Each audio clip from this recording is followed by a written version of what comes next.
Booked, the bookstore education podcast brought to you by the American Booksellers Association. This episode is part of our Bookseller Lightning Talk series, in which booksellers present short talks on tech tools, organizational strategies, communication methods, or innovations they've made in their stores.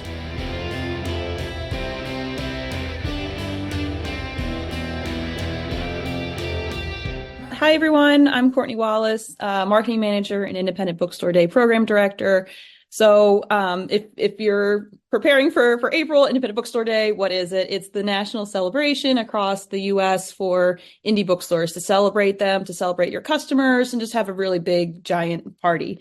It's always the last Saturday in April, and I will drop in the chat if I can find it. Actually I cannot find it, but I will get it to you soon. The sign up form. So the time to order exclusives has passed. We usually work with different vendors and publishers to get exclusives for that day. So if you missed out on those, that's all right. You can still participate and be on our map, which will be on indiebound.org starting in April. And you can still fill out that form through March 31st. So as soon as I find the chat, I will add it there. Currently, we're up to about almost 950 stores participating, which is fantastic. And we're looking forward to seeing how many we can reach this year. And then lastly, what we're doing, and if you all have ideas, feel free to share them with me. I will drop my email in the chat as well. We are collecting content creators that are not necessarily specialized in indie bookstores, but are indie bookstore champions that can help promote Indie Bookstore Day. So we'll work with them. They'll receive a partial compensation and a t-shirt to promote indie bookstores as a whole. And we're hitting different regions and different types of content creators across Facebook, Instagram, TikTok, and then blogs. So that was a long intro. Thank you so much. On to what you came here for. Thanks. Hi, my name's Erin. I'm at Third Place Books here in Lake Forest Park, Washington. And this is going to be our 10th year doing a bookstore crawl.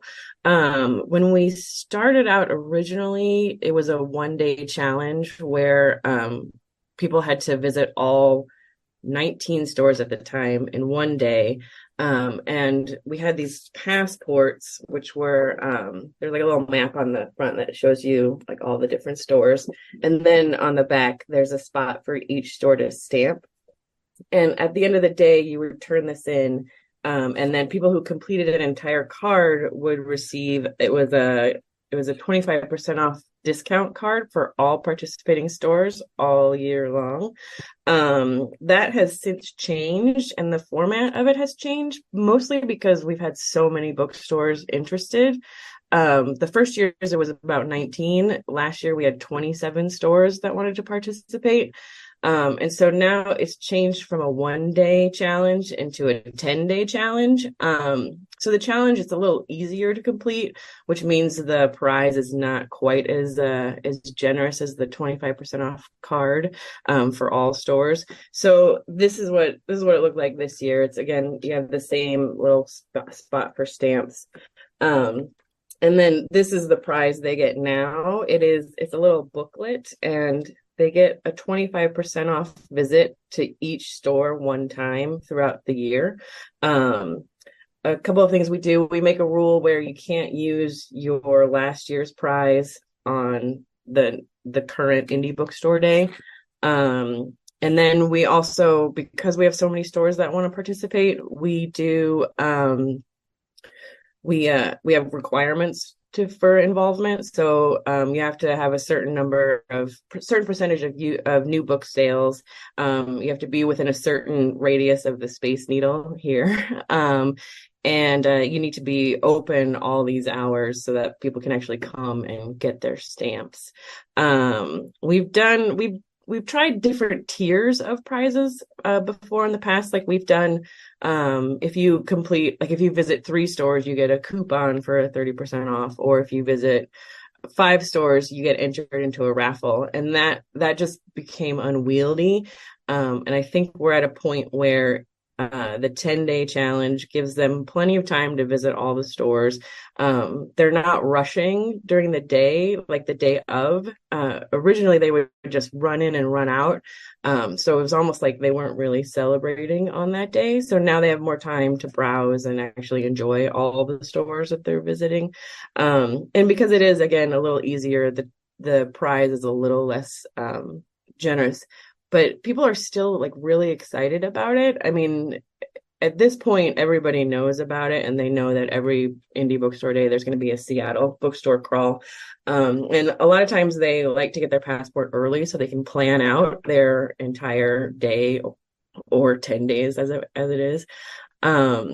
So that's how we do our bookstore crawl. On the day of, we have a station in the store where we have somebody who stamps the passports as people come in.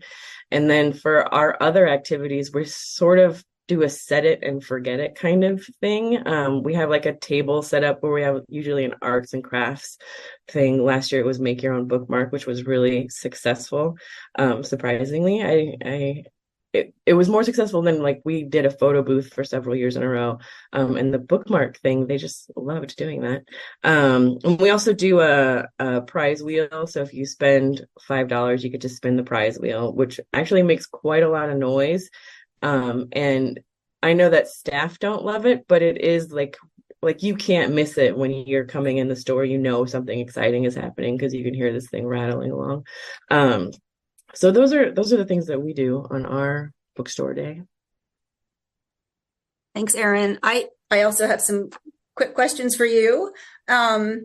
This has been a very popular event in the Seattle area for some time, and I'm wondering, is there any media attention attached to it for what your area, like where your store is, and do you have to reach out to them? Do they reach out to you? What is the protocol with that, and how does that work? So the past several years, it's been in the local newspaper, and the local book reviewer, she would contact us, and she normally does. She would do an article every year about. For a while, she was a champion herself, so she would describe her day from past years. But then that would have all the information for the crawl. That's pretty much most of the media, and then each store like has a variety of images that they can put on their social medias that tell their customers what's going on. So it's kind of like a conglomerate of media. That's great. So, I mean, even if you're not doing a book crawl, contacting your local book reviewer for your city, township, local area would be a great step for people who are trying to look for media from their events. And then the other question I had, so I know it's kind of late in the game for people who wanted to maybe start this kind of program in their community, but for next year, like what would you say are the 3 most important things people should keep in mind if they want to start a passport program? The requirements for how you get a stamp, we've gone back and forth on whether or not you need to make a purchase to get a stamp. So deciding if you want to have them make a purchase or not. Obviously, like how many stores you want participating. So, I mean, depending on if you want a 1-day challenge or if you want a longer challenge, that will dictate how many stores you can reasonably put on a crawl. What's the third thing? I mean, I guess like what prize you want to give out is probably the last thing that you want to figure out. We actually have a question in the chat, Erin. Go ahead, Jen. If you don't mind sharing, do you require people to make a purchase to get a stamp? We don't require that. 1 year we did, it was post-COVID, and the prize was a tote bag, and they had to make a purchase, but then they had to turn in receipts, and it was such a nightmare, truly. So we treat it more as like a celebration and an advertisement day, and less of like let's get people in the store to make purchases. I mean, they do anyways, obviously. Cool, great. Are there any more questions from the audience? No. Okay, so just wanted to add one more thing. Erin, I think you also, for your program, you also have kind of like a group of you who work together on this. correct? So I think that would be one other thing, is to don't take it on yourself. Like, look for other people in your community who can help create this, because it is complex. Have a steering committee, yeah. Right. Okay. We actually do have another question in the chat. Great. You mentioned that there were an upwards of 20 something stores that participate. If you could estimate, do you know how many people come through your doors with a passport? So our original first years, when it was a 1-day challenge, I think around 100 were the number of people that completed it. And then last year, I think it was upwards of 500 people that turned it in. And that's just people who turned it in. I mean, we still have lots of people who just like go to maybe 5 bookstores and, they just want to visit the stores. It's not necessarily about the price for them. So it's a lot, very popular. Thank you.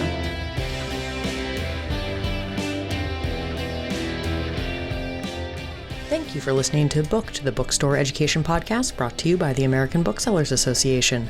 Don't forget to subscribe to the show on your favorite podcast app. Additional educational resources can always be found on the ABA website at www.bookweb.org. Happy reading!